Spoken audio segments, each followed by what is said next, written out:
अस्सलामुअलैकुम नाज़रीन, नवी STV news माया खदीजा फातिमा नजर जुता है मलशिप ट्रेड थी।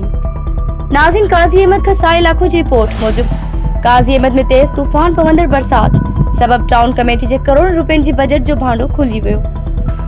शहर अंदर रोड रस्तन ते गंदो पानी ऐं बरसाती पानी गॾिजी भी वियो। हर तरफ गंदगी कीचड़ जा ढेर, इंतजामिया गायब। काजी अहमद जे भरपासे जे इलाक़नि में तेज बरसात जो सिलसिलो वफ़्के सां जारी रहियो।